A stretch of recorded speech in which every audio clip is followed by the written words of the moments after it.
Welcome once again to my workshops, and first of all I'd like to again say a big thank you for all those who've made supportive comments recently. I am feeling, I'm feeling a little better and a little worse. I have a ongoing fatigue issue and irritable bowel syndrome, and I was feeling a little less tired yesterday, and this morning I got hit by an IBS flare-up, which was is still rather uncomfortable. But I cheered myself up a little this morning. I dragged one of the big Yamahas out and gave it a check over and took that for a ride, did some errands. And I'm back into the workshop this afternoon, and got a few things we can look at. Got some new tool acquisitions, and I've got some products for review that we'll go and have a look at. And I've decided on a new name for the slot. I liked quite a lot of the suggestions, but I'd actually had one in the back of my mind which I've decided on not long after actually putting out my last video, and I'm going to call this slot Report from the High Entropy Zone, because I'm not a tidy person. My workshop is definitely chaotic, in a state of high entropy. So I'm going to go handheld at some point to look at some stuff, and I'll give you a sweep round, and you'll see why the high entropy zone name is appropriate. So anyway, let's go and look at some new bits and pieces that I've bought recently.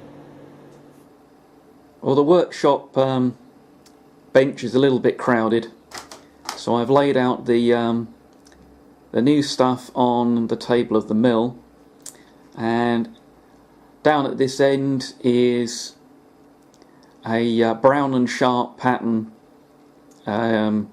universal dividing head. You can see that it's got the stud for a gear train, so you could drive it off a lead screw for spiralling work.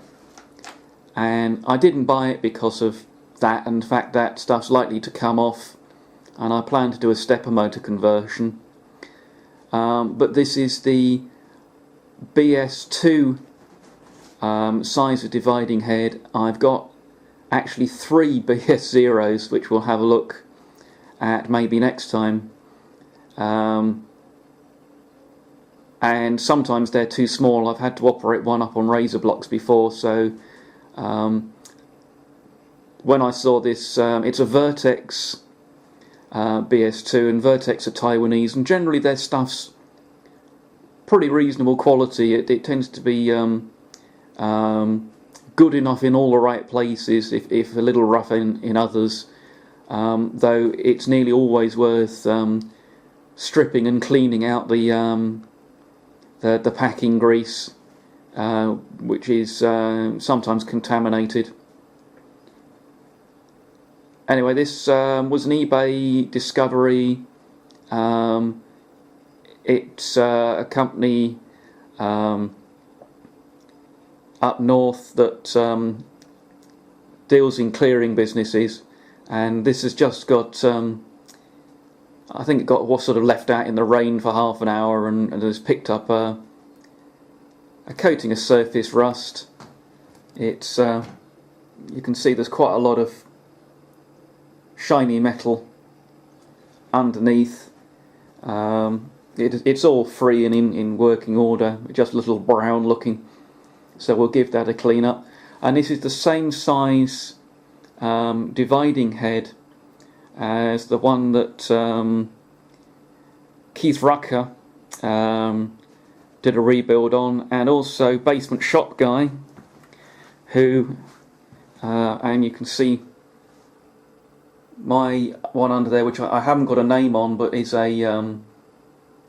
it's possibly a brown and sharp or one of the other companies that copied it, but I don't think it's a Taiwanese or Chinese one. It might be a Japanese copy, which has got a the worm and wheel in it are badly corroded, and I was thinking about how to fix it up, and when I saw this complete one for a sensible price, complete with a decent sized chuck, and the chuck is not Taiwanese, it is a Japanese Yamakawa, and aside from missing a set of reverse jaws, is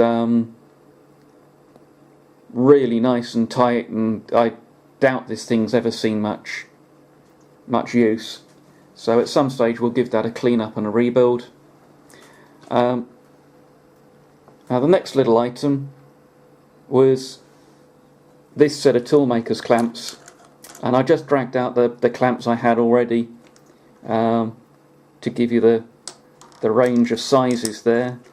I picked up the small size along with a pair of parallels, or probably more accurately to say set-up blocks, but you can see they're a pretty decent size block and handy things to have around. And I've got a Europa tool long series 4-flute end mill with the screwed shank, which suits the Clarkson style chucks that I tend to like, and I didn't have any particular need for this, but I couldn't resist it for $5.99. And last of all, we have this quite slimline compact plastic box with German on the end, and I'm sure some of you will recognise this kit. And it's the stud extractor,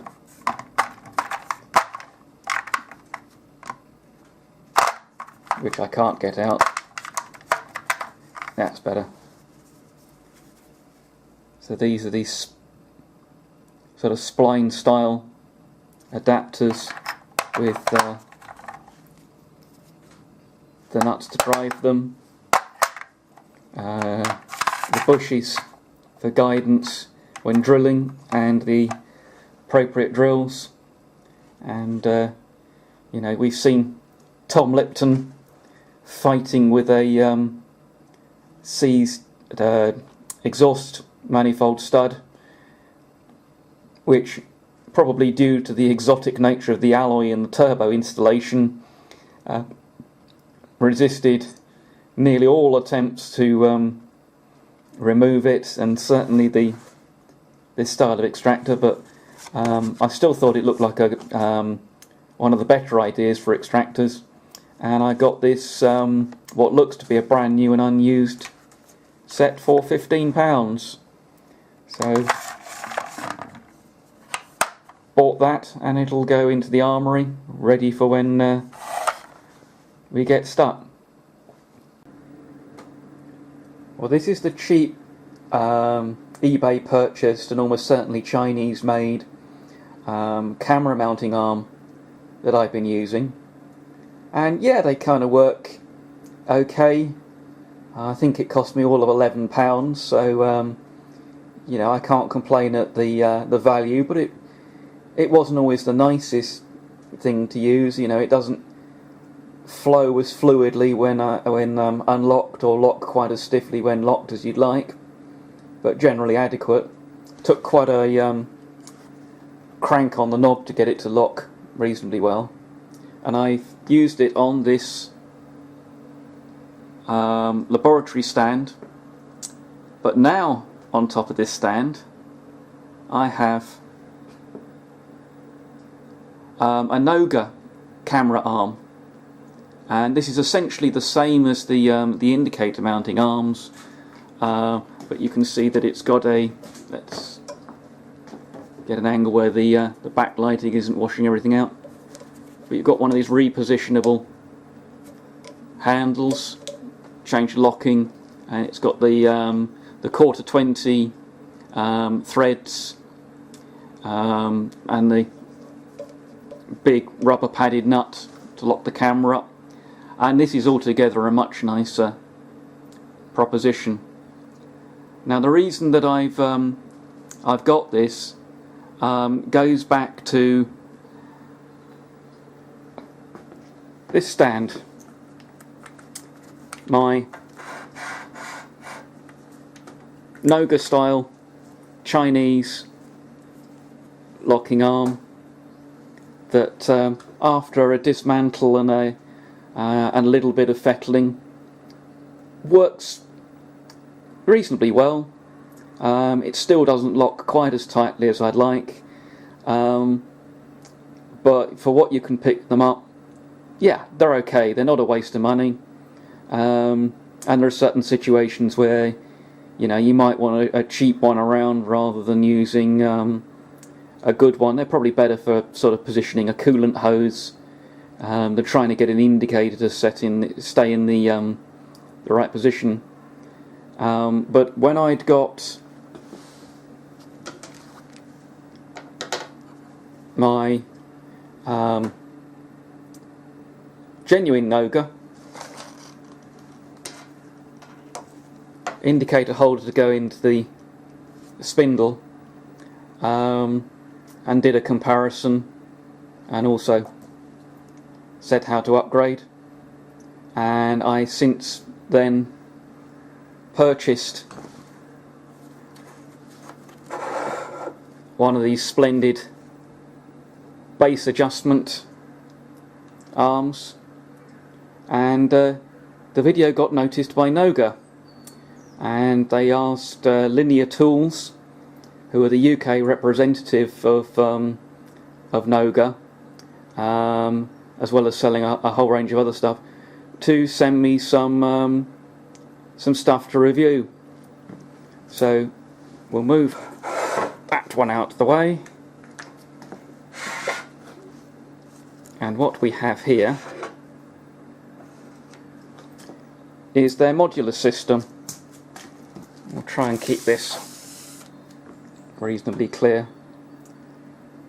So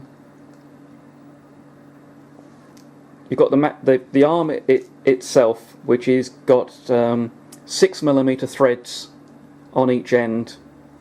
So at this top end, it's got one style of indicator holder with a fine adjust, and they also sent me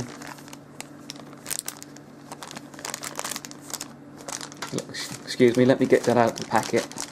So this is the plain stem and dovetail holder, and that's what came as standard with this arm. Though I believe you can buy them with the fine adjust on the top as well, but these parts are all available individually. And for instance, this is an 8mm stem, and that's what came fitted to this arm. And I have a 8mm R8 collet that sits in the box with the indicator, so I can quickly mount that up. And there are various other little adapters. So there's an M6 grub screw, which obviously gives you a converts the female thread to a male thread, and that's obviously got the hex in the end to get it in and out. And on the bottom where it goes into the mag base, you've got a 6mm to 8mm adapter. The base is a threaded 8mm. Now this plain disc, there was no part number on the bag, and it wasn't initially obvious what it was for, but having screwed the adapter in, it would lock the mag switch from rotating. So whether it's the correct place for it to go or not, that spacer sits nicely in there. And you know, we all know what, for those of us who've got the Noga stuff, know how lovely and flexible this stuff is when unlocked, and then how well and progressively, and that's the other thing. I've just got a little bit of tension on here, and I can play around with the positioning, and then with very little disturbance to the position I can lock it and then do the fine adjust. Or on the other style,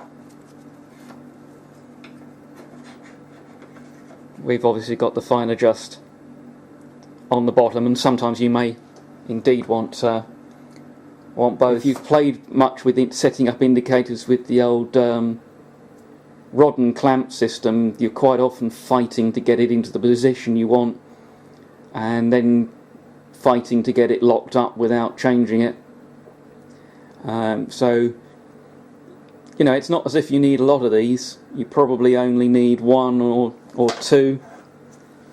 And if you buy the modular parts for one of these, you can use it in the spindle of the mill for centering or tramming, and I'd say they're very much worthwhile acquiring.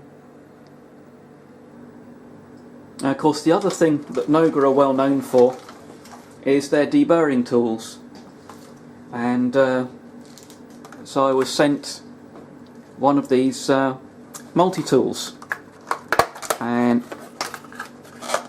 I have to say I was somewhat sceptical about this tool.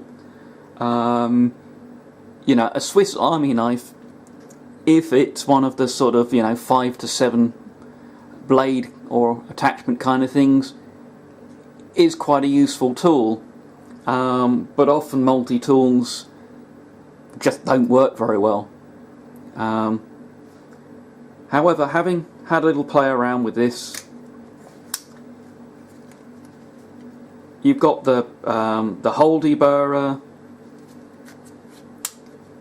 you've got the large size blade holder with a blade that with an asymmetric blade that's suitable for softer materials, the aluminium, steel kind of thing. You've got a 3-corner scraper, and this is possibly the one that I feel works least well as part of the multi-tool, but probably still quite useful.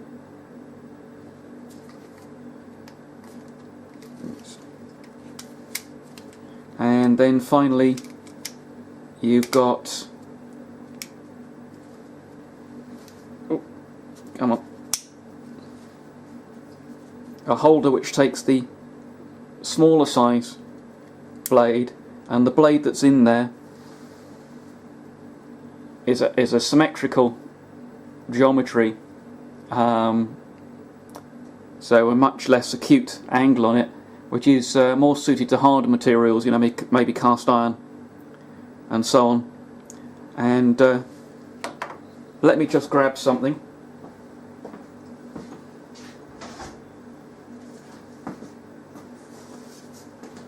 This is just a big bit of salvaged PVC, but it'll do as an example.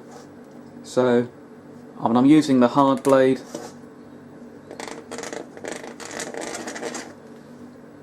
and the tool works perfectly well for doing that. If I was doing an edge, it works okay.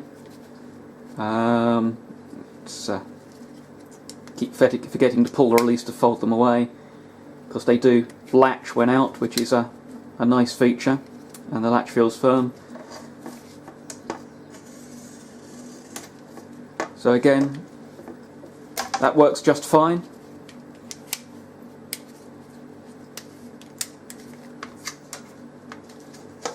The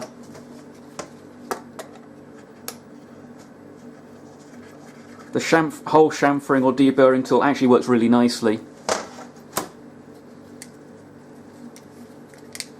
And finally,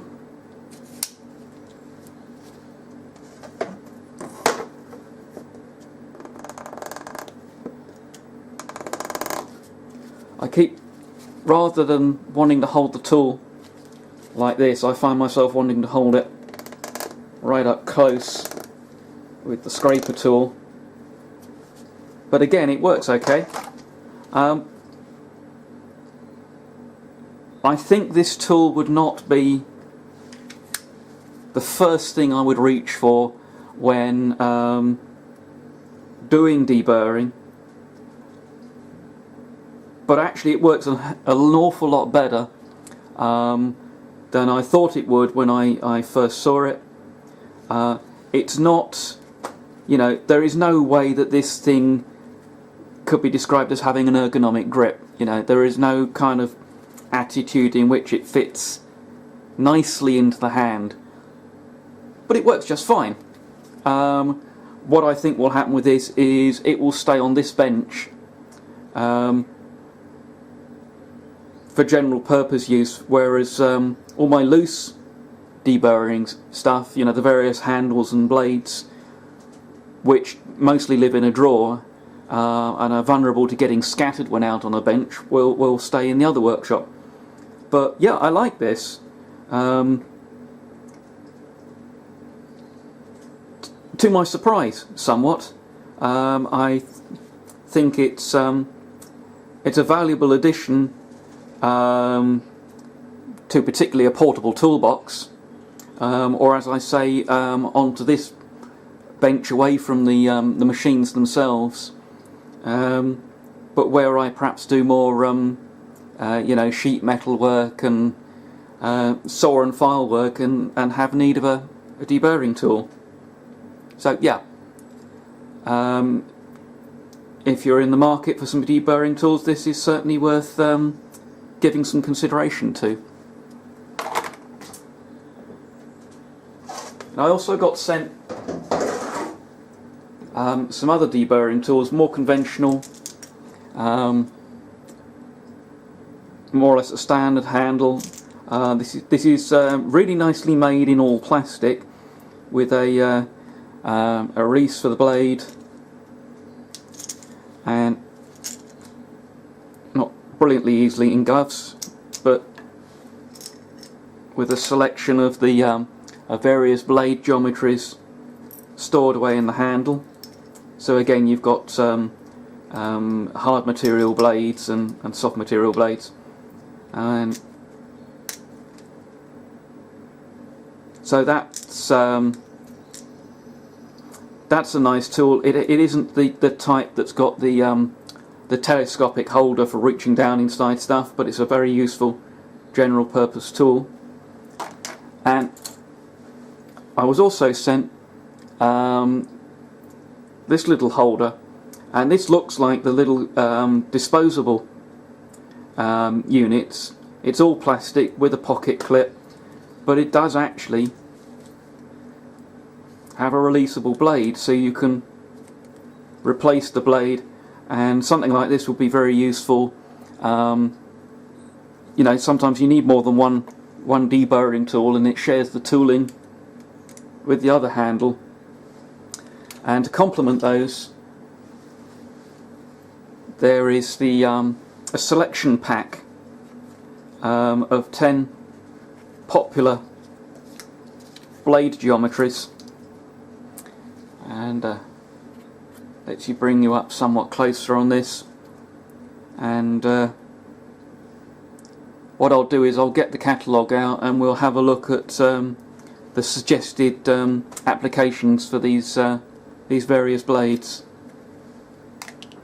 This is a rather nice little selection pack of blades, 10 in all, with various purposes, and I'll just go through them quickly. These are all the 3.2mm size, but the what they describe as a heavy duty range. They also do a light duty range with 2.6mm diameter blades. So the top tool is an S70, works best on straight edges, and the edge geometry is one flat and a bevel, so it's asymmetric, so it's right-handed use.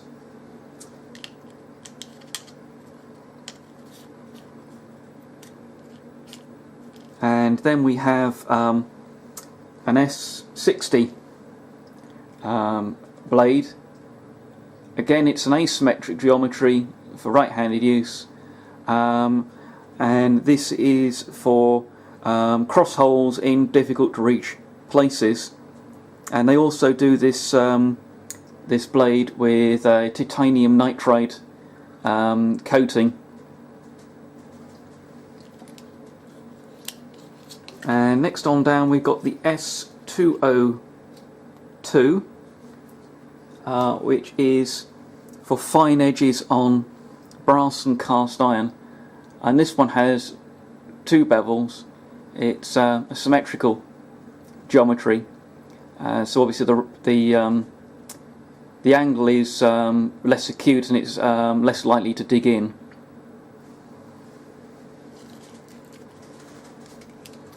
Next on down is the S150, which is for hole deburring down to 1.5mm. It lacks a large ball on the end, so you can get into quite a small hole. Again, it's an asymmetric blade, so it's right hand use.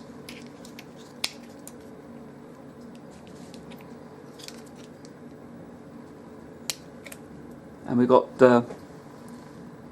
the S101 tool, described as for fine edges. Again, an asymmetric geometry, so it's a right hand one.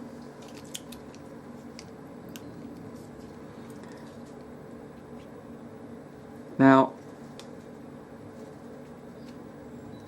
next down is what's in here as an S100.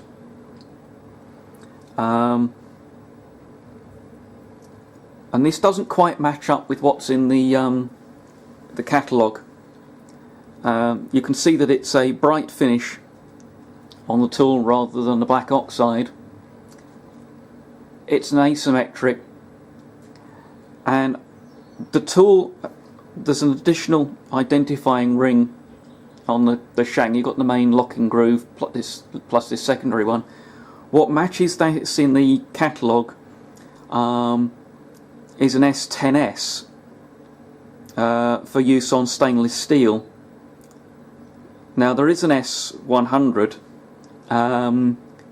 but it's an S100 TIN, titanium nitride coated, so I'm not quite sure which is the correct code, whether this is a 10S or an S100, but in any case it matches up to the stainless steel tool. And we've got an S35, quite similar in geometry, but this is a shimmer shaped tool, but the geometry is an asymmetric, asymmetrical. Sorry, S35, not S30. Again, for use on straight edges.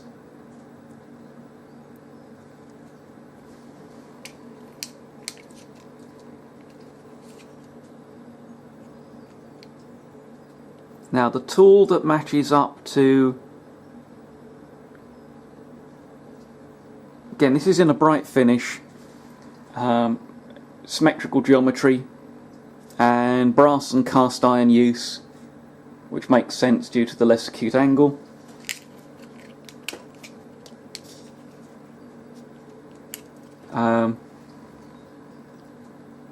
This is kind of the general purpose blade that you see fitted to most handles. The S10, steel, aluminium and plastic with an asymmetric geometry, right-handed, and this is also available in a left-handed version. And finally, the S30, right-hand geometry, asymmetric, but will deburr internal and external burrs on a probably not on sheet metal, but on something a little thicker. You get both burrs simultaneously on a hole or on an edge. So that's really quite a nice little selection pack. You know, that's when you're trying to tool up for deburring.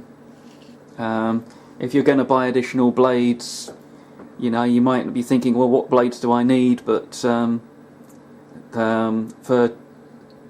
£20 plus the VAT, you've got this, well, a little over £20. You've got this nice little selection of blades that should give you something appropriate to whatever you're doing, and fits all the standard quick release handles. As well as more conventional deburring tools, Noga also do some ceramic bladed deburring tools, and these are ideal for use on plastics, particularly abrasive ones.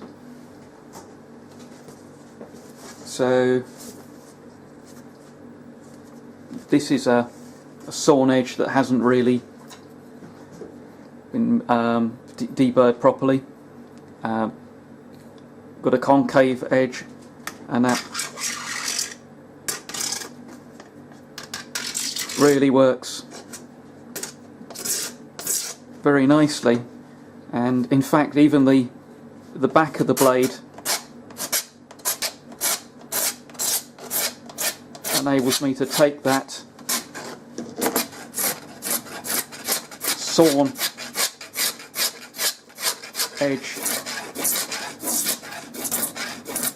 down to a smooth one, at least a lot smoother, very rapidly. And then you've got the kind of ordinary style deburring blade, which actually does a very nice job indeed. I mean, this is PVC. They do two different blades. Sorry, I should say there is a straight edge blade for this, but as I've shown, the back edge of the blade actually is nearly as sharp. And they do two different grades of blade for harder and softer materials, and these just lock in and out. And because they're ceramic and can't be marked, you can see that the upper blade has a little flat just there, so you can identify it.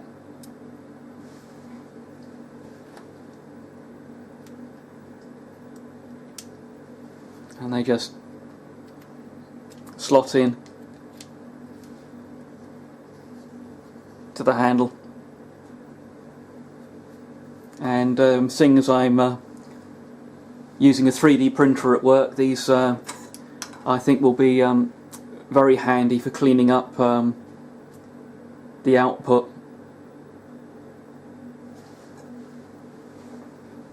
I have to thank Kevin Alcock of Linear Tools, who contacted me on my YouTube channel,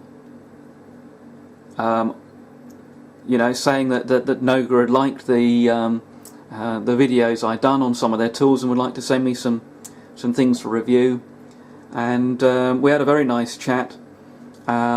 and he asked if there was anything else I was interested in, and I specifically mentioned the ceramic deburring tools, which I thought would be good for the 3D printer stuff, and obviously just generally on plastics. So it was very helpful, and he sent me a copy of their full priced catalogue, loads of stuff in here to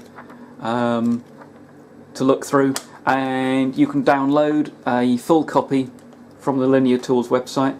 And they've also got a little, well, reasonably thick New Year's great savings. Think in here they've got some deals on some of the Noga stuff, so it's well worth a look. This is the machine shop. Well, you'll have seen my Long Chang First Bridgeport clone, and behind it I've got some shelves with tooling on. It's my Monster fan heater, and then the Harrison lathe.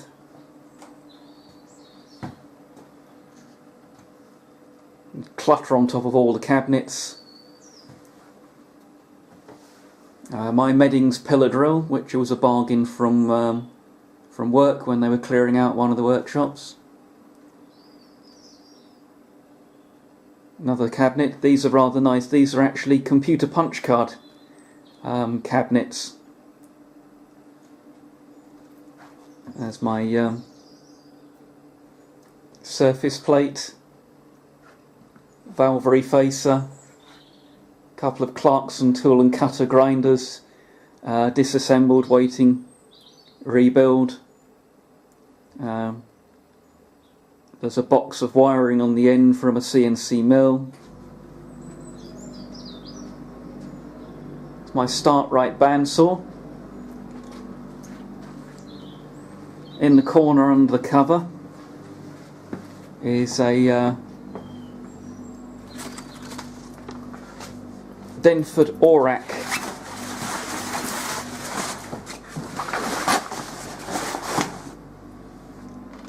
there's a little CNC lathe from 1984 vintage, and was intended for teaching CNC. It had a solar powered calculator on the front, and if I flip down the panel, it has a built-in cassette player for playing the training tapes. And this is actually in there's the VCU, sorry, the CRT display screen, and this is unusual in actually being in original working order, but will only take a very limited amount of code, and although you can connect it to a computer, you can only load a whole program. You can't drip feed it commands to expand it, so it's really ripe for an upgrade. And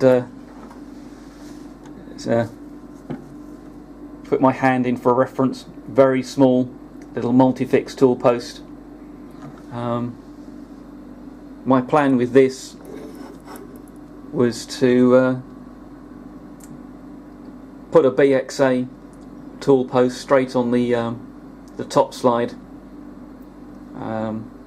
because the standard top slide is rather flimsy, and the lathe is based on an EMCO, not ENCO but EMCO compact 8, and I believe the castings were supplied part machined from Austria, and then Denford built them up as a CNC. And lurking back here is a CNC milling machine. It's a very similar mill to John Mill's double boosts mill, but again it was supplied as part machine castings to Denford, and they built it up as a CNC, and that's undergoing, well, it's in theory undergoing a rebuild. It's been sitting in bits for a while now. There's the lead screws. As we come round, there's another CNC lathe, which I picked up because it was the right price, and this is a Denford Easy Turn. The milling machine is an easy mill.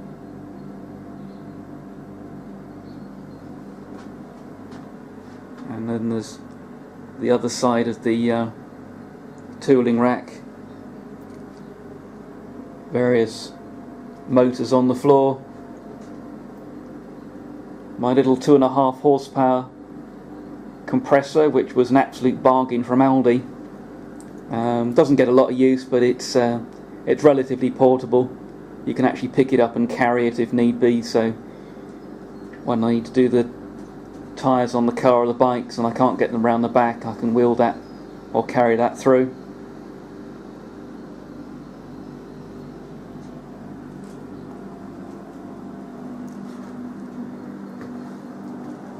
And then we go up the main steps into the big workshop, and I think you've seen most of the way in here, and I'm about to run out of battery, so we'll call it quits for today. Thank you very much for watching, and we'll hope to see you in the future.